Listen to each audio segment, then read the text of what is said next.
جمعية الدعوة والإرشاد وتوعية الجاليات بمحافظة بدر.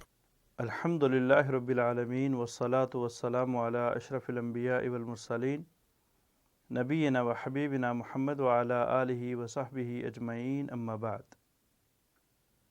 محترم سامعین کرام، اسلام کی خوبصورت تعلیمات میں سے ایک تعلیم یہ ہے کہ ہم ایک دوسرے کو سلام کہیں۔ سلام کا کرنا اگرچہ یہ ہر قوم کا طریقہ ہے، ہر زمانے میں پایا جاتا ہے۔ عیسائی لوگ اپنے انداز میں سلام کرتے ہیں، یہودی لوگ اپنے انداز میں سلام کرتے ہیں، سکھ حضرات اپنے الفاظوں میں اپنے انداز میں سلام کرتے ہیں۔ یعنی ہر قوم کے افراد جب آپس میں ملتے ہیں یا جدا ہوتے ہیں تو وہ کسی نہ کسی طریقے سے سلام کرتے ہیں، اجازت آنے کی لیتے ہیں، جاتے وقت اجازت لیتے ہیں، یہ طور طریقہ ہے۔ لیکن قربان جائیے اسلام کی خوبصورتی پہ۔ اسلام نے ایسے الفاظ متعارف کروائے ہیں، ایسا انداز تعارف کروایا ہے کہ اس کے اندر خیر ہی خیر ہے، اس کے اندر برکت ہی برکت ہے۔ چنانچہ حدیث میں آیا کہ آدم علیہ السلام بیٹھے تھے، اللہ تعالیٰ کی طرف سے حکم آیا کہ جاؤ فرشتوں کی جماعت کو سلام کہو۔ انہوں نے جا کے السلام علیکم ورحمۃ اللہ وبرکاتہ کہا، اور جواب کے اندر فرشتوں نے وعلیکم السلام ورحمۃ اللہ وبرکاتہ کہا، اور اللہ تعالیٰ کی طرف سے یہ حکم ہو گیا کہ یہ آپ کی ذریت یعنی آپ کی اولاد کا سلام ہے قیامت کی دیوار تلک۔ تو ہمارا سلام السلام علیکم ورحمۃ اللہ وبرکاتہ، اور اس کا جواب وعلیکم السلام ورحمۃ اللہ وبرکاتہ۔ بہت زیادہ فضائل ہیں، بہت زیادہ خصوصیات ہیں، بہت زیادہ انعامات ہیں اس کلام کو دہرانے پر، اس فعل کو کرنے کے اوپر۔ آقا علیہ الصلوۃ والسلام نے فرمایا کہ تم تب تک جنت میں نہیں جا سکتے جب تک تم آپس میں محبت نہ کرنے لگ جاؤ۔ اور میں آپ کو آپس میں محبت کا ایک طریقہ بتاؤں؟ پوچھا گیا کیوں نہیں اللہ کے رسول؟ آپ نے سلام کا طریقہ بتایا۔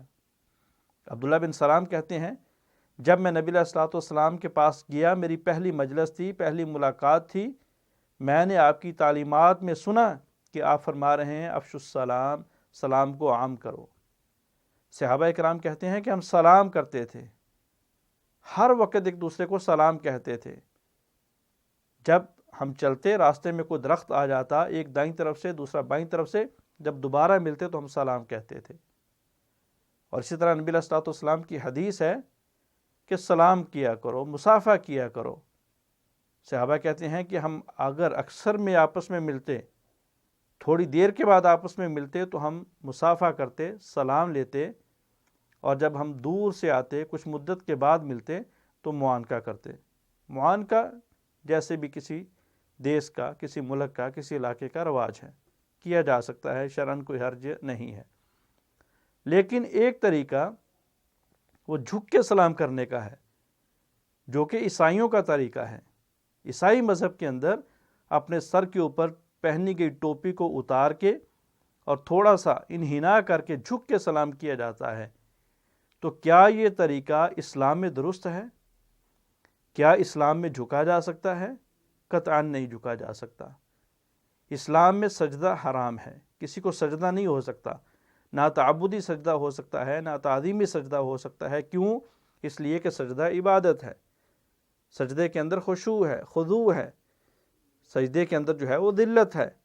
انسان اپنے آپ کو مار دیتا ہے، اپنی میں مار دیتا ہے، اور یہ سارے کا سارا کام اللہ کے لیے کیا جاتا ہے۔ سجدہ اللہ کے لیے بہت بڑی عبادت ہے۔ آقا علیہ الصلوۃ والسلام نے فرمایا اللہ کے علاوہ کسی کو سجدہ کرنا جائز ہوتا تعظیمی تو میں بیوی کو حکم دیتا کہ وہ اپنے خامد کو کرے، جائز نہیں اس لیے حکم بھی نہیں دیا۔ جس طرح سجدہ کرنا حرام ہے، اسی طرح رکوع کرنا بھی حرام ہے، یا رکوع جیسی کیفیت اختیار کرنا وہ بھی حرام ہے۔ یعنی کہ جو طریقہ اور جو رواج، جو رسم ہے جھک کے سلام کرنے کی، تقریباً رکوع جیسی حالت بنانے کی اور سلام کرنے کی، یہ شریعت کے اندر جائز نہیں ہے، یہ حرام ہے، بلکہ علماء اکرام کا اس کے اوپر حرمت کا فتویٰ موجود ہے۔ تو اس لیے جب کسی سے ملا جائے گا تو سیدھے کھڑے ہو کے ہاتھوں میں ہاتھ ڈال کے سلام لیا جائے گا، یا معانقہ کیا جائے گا، یا جو ہے نا وہ اس کے چہرے کو بوسہ دیا جائے گا۔ چہرے سے مراد یہ ہے کہ اس کی دونوں آنکھوں کے درمیان میں، یا اس کے سر کو چوما جائے گا، یا اس کے کندھے کو چوما جائے گا، یعنی وہ مقام جو کہ اورا کے اندر آتے ہیں، شرمگاہ کے اندر آتے ہیں، ان سے بچ کے کسی بھی حصے کو تعظیماً ادباً چوم لیا جائے تو اس میں حرج نہیں ہے۔ تاہم علماء کرام کا یہ فتویٰ بھی موجود ہے کہ تقبیل کو ترک کر دیا جائے تو افضل ہے، اولا ہے، فتنوں سے بچاتا ہے، توہمات سے بچاتا ہے، تہمتوں سے بچاتا ہے۔ لیکن اگر یہ کام کیا جائے تو جائز ہے۔ صحابہ کرام سے بوسہ لینا اپنے والد کا، والدہ کا، استاد کا، مشائخ کا جائز ثابت ہے، جائز ہے۔ دوسرا سوال یہ ہے، یا دوسرا طریقہ سلام کرنے کا جو اکثر پوچھا جاتا ہے کہ کیا قدموں کو چوما جا سکتا ہے؟ دیکھیے، قدموں کو چومنا، قدموں کا بوسہ لینا اور سلام کرتے وقت یہ حالت اختیار کرنا، اس کو ترک کر دیا جائے تو افضل ہے۔ لیکن بہرحال اگر اس کا جواز ڈھونڈا جائے تو ملتا ہے۔ دو حدیثیں ہیں اور ایک واقعہ ہے۔